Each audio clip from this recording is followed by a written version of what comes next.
Halo semua, mulai hari dengan senyum sehat, penuh semangat. Pernah nggak sih kita ngobrol sama orang, kemudian ada bau-bau semriwing gitu, yang nggak enak?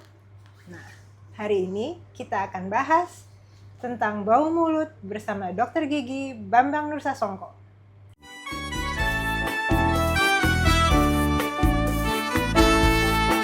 Sikat gigi cukup 2 kali, habis sarapan dan sebelum tidur. Habis makan siang hanya berkumur, lakukanlah dengan teratur. Lakukanlah dengan teratur.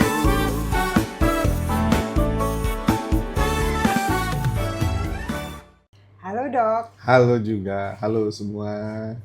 Dok, sebetulnya apa sih bau mulut itu?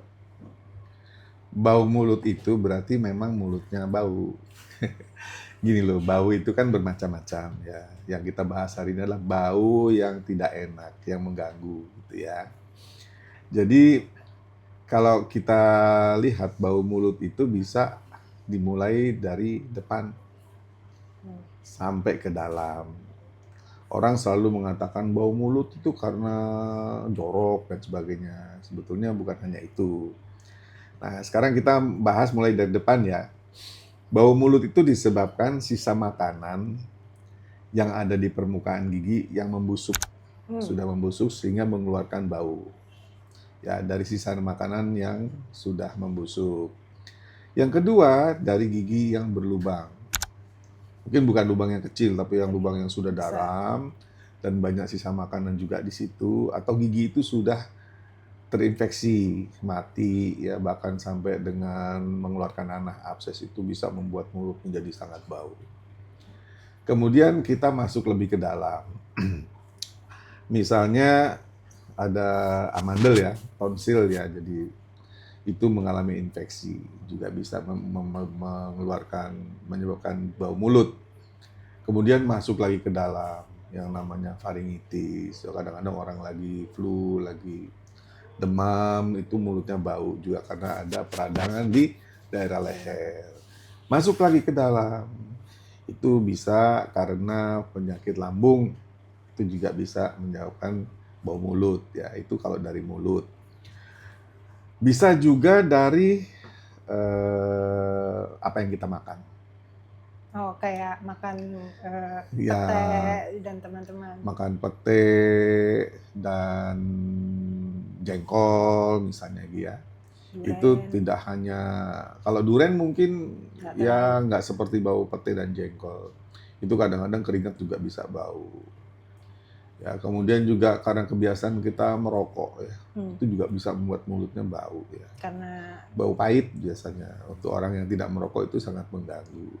Bisa juga akhirnya badan kita juga menjadi bau. Begitu juga, atau mulut yang kering. Nah, mulut yang kering itu juga bisa membuat kuman menjadi tumbuh lebih cepat, sehingga membuat mulut menjadi bau. makanya kalau puasa jadi lebih bau ya, karena kering. Kalau gini, orang bulan puasa itu, kalau memang kondisinya bersih dan tidak ada penyakit sistemik, ya nggak bau sih sebetulnya. Gitu. Atau bisa juga karena penyakit. Misalnya sakit diabetes ya, sakit gula, itu juga bisa membuat mulutnya berbau, dan penyakit-penyakit sistemik lain yang bisa manifestasinya atau timbulnya di bau mulut gitu. Oke. Tanda-tanda sama diagnosanya gitu bisa kelihatan nggak sih kalau dari jauh gitu, sebelum kita ngedeketin gitu? Ya, kalau misalnya jaraknya misalnya 1 meter ya biasanya nggak tercium bau ya. Biasanya kalau kita dekat baru kelihatan bau gitu. Kan ada yang bilang gitu, misalnya coba pakai kumur gitu, itu bisa ngilangin bau. Sebetulnya beneran bekerja nggak sih? Begini, kalau obat kumur ya yang dipakai itu habis kumur ya hilang baunya, ya kan? Tapi nanti kalau misalnya sudah obat kumurnya hilang, ya baunya akan timbul lagi. Jadi analoginya gini ya, kalau tempat sampah itu berisi sisa makanan, itu bau nggak? Bau. Bau. Kemudian kita kasih pewangi. Bau apa?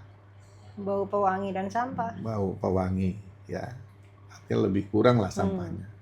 Terus kalau pewanginya sudah nguap, Ya bau tinggal apa? sampah lagi. Bau sampah lagi. Hmm. Sekarang tempat sampah, kalau tidak ada sampahnya bau apa? Ya netral aja. Netral aja. Sama di sini. Oke. Jadi kalau misalnya mulut kita bersih, itu baunya nggak seperti orang yang mulutnya kotor. Bisa persamaannya gini, bayi yang baru lahir, yang belum ada giginya, dengan orang kakek-kakek atau orang yang hilang sama sekali giginya tapi tidak ada penyakit yang lain, itu baunya sama. Karena itu yang penyebab bau itu biasanya ada gigi dan mulut yang dan penyakit-penyakit badan. Sekarang gimana caranya kita mencegah mulut bau? Penting itu. Ya mencegah itu ya. Tentu dengan cara penyikatan gigi yang baik dan benar yang sudah kita bahas kan sebelumnya. Kemudian juga kita sebaiknya kita pergi ke dokter gigi pemeriksaan minimal 1 tahun sekali. Atau kalau pada orang-orang dengan kondisi tertentu bisa lebih cepat 6 bulan. Untuk apa? Gitu kan ya, untuk membersihkan yang namanya karang gigi. Karena karang gigi itu semakin bertambah usia, semakin banyak terbentuk. Karena apa? Karena air ludah kita menjadi lebih kental semakin tambah usia.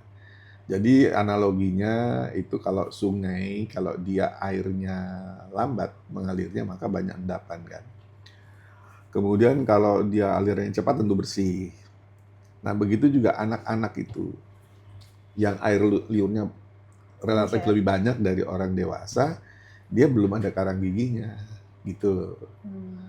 Jadi karang gigi itu juga bisa tempat tumbuhnya kuman, ya, dan tempat retensi, tempat mengendapnya sisa makanan di situ yang nanti diolah oleh kuman menimbulkan bau. Gitu. Dok, kapan sih bau mulut itu artinya serius dalam arti terhadap kesehatan kita? Kalau dikatakan serius begitu ya, itu kalau dia sudah berlangsung lama. Itu baunya juga seperti apa gitu kan ya. Kalau misalnya baunya seperti orang makan pete ya nggak masalah, dia berhenti aja makan petenya atau makan jengkolnya akan hilang. Tapi kadang-kadang ada bau busuk. Nah, itu yang harus kita waspadai. Karena kemungkinan di situ ada gigi yang terinfeksi ya, sampai terjadi abses ya namanya, atau keluar nanah dan sebagainya. Kemudian ada luka di mulut yang tidak sembuh-sembuh, ya. Kemudian dari sariawan yang luas yang tidak sembuh-sembuh. Kemudian ada lidah ya yang kalau kita keluarkan gini warnanya bisa ada lapisan ya, putih atau hitam. Bisa sampai hitam? Itu bisa. Itu biasanya karena jamur, dan jenis-jenisnya macam-macam, ada yang bisa putih, ada yang bisa hitam. Nah, itu yang perlu segera mencari pertolongan. Karena begini ya, kalau ada sesuatu yang tidak normal di tubuh kita, berarti ada yang salah, gitu ya. Nah, bisa salahnya macam-macam. Yang paling berat kalau ada penyakit. Makanya lebih baik lekas mencari pertolongan ke tenaga profesional untuk mencari akar permasalahannya apa nih, dan bagaimana cara penanggulangannya, gitu ya. Jadi jangan disepelekan lah, gitu. Kalau mencegahnya selain yang tadi kan sikat gigi gitu, ada hal-hal lain nggak sih yang bisa kita kerjakan kayak di rumah atau mungkin lifestyle kita gitu, mesti ada yang diganti? Nggak ada yang spesifik ya. Tentu ya seperti perawatan normal kayak seperti sikat gigi, ya jangan makan makanan yang bisa menimbulkan efek bau. Ya. Nah itu saja yang perlu barangkali dipahami ya. Kalau kita hidupnya sehat dan normal tentu tidak akan menyebabkan masalah itu. Mungkin mengenai obat kumur ya, yang sering kali diiklankan kan. Ini mencegah bau mulut dengan obat kumur. Jadi obat kumur itu sebetulnya dipakai kalau memang ada masalah. Hmm.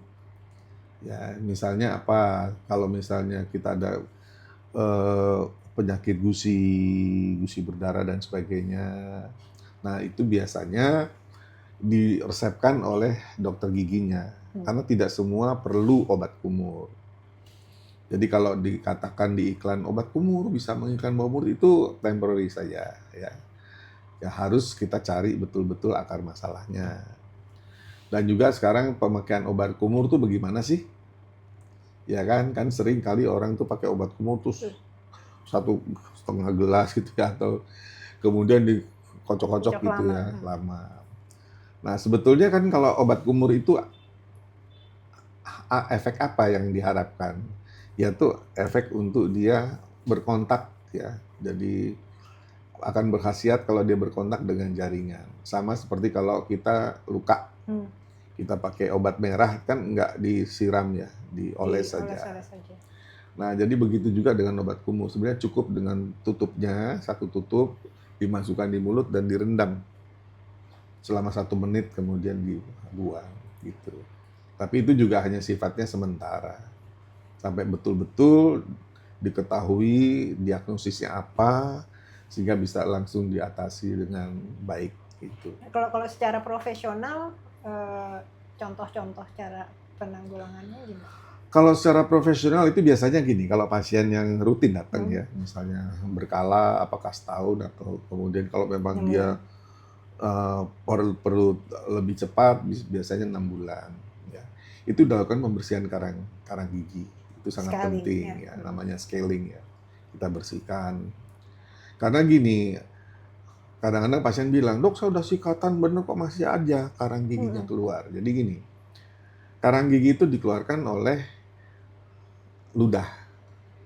Ya, ludah kita mengeluarkan mineral.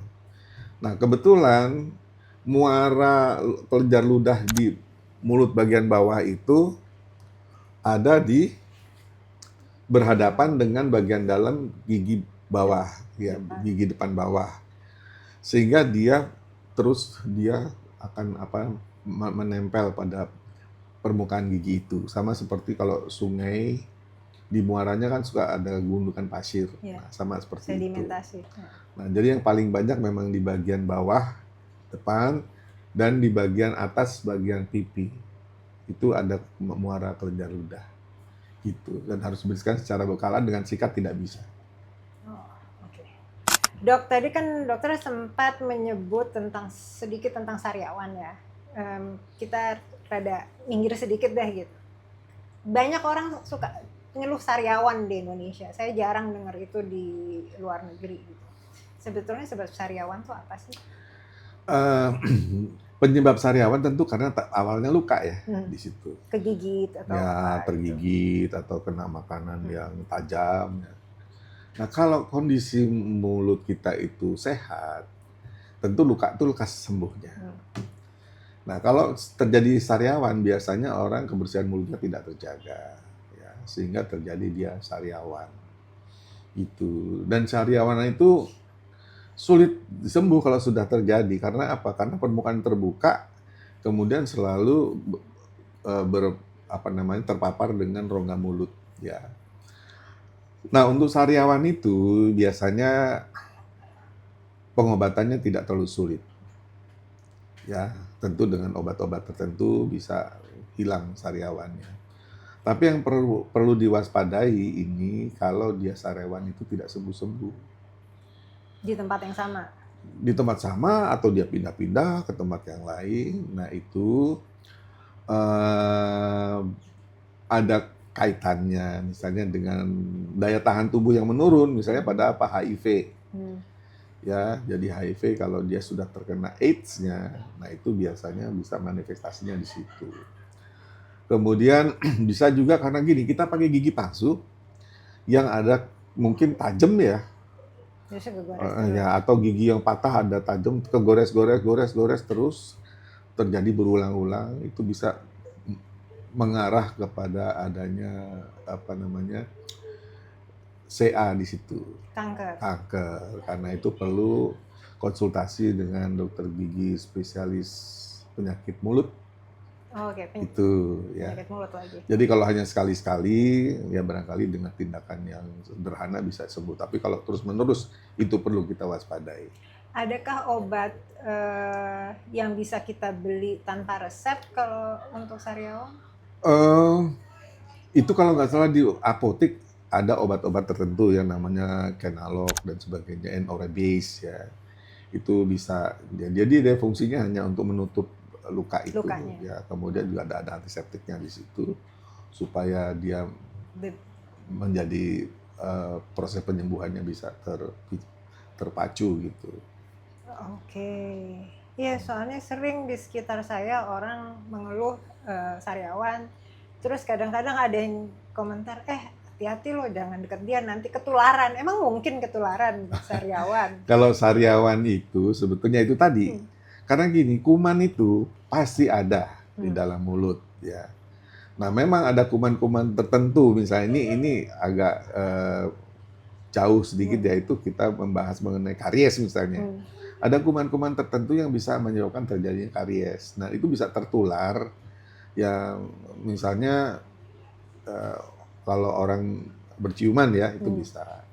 Dan juga misalnya kuman-kuman itu tertular dari orang yang kotor mulutnya ke yang lain sehingga menyebabkan luka yang tidak sembuh menjadi sariawan. Gitu. Kalau misalnya kita sharing minum satu gelas, itu bisa ketularan nggak? Itu mungkin penelitiannya belum ada Belum yang ini ya. Jadi hanya barangkali dari segi etika atau mungkin penyakit-penyakit yang lain justru kalau bisa tertular kita. Tapi nggak versi sariawan terus orang bilang, oh itu entah bisa ketularan. Karena selama ini buat saya rada nggak masuk akal gitu kalau kita nggak ciuman, kenapa sampai ketularan? Karena ada gap kan antara kita dengan orang itu. Gitu. Iya, kecuali digigit mulut. Nah itu dia, makanya. Oke, jadi begitu bahasan kita hari ini ya dok ya. Teman-teman jangan sepelekan yang namanya bau mulut. Karena bau mulut itu efeknya nggak hanya untuk diri kita aja, tapi juga bisa untuk orang lain. Ya nggak dok? Betul sekali. Senyum sehat, penuh semangat.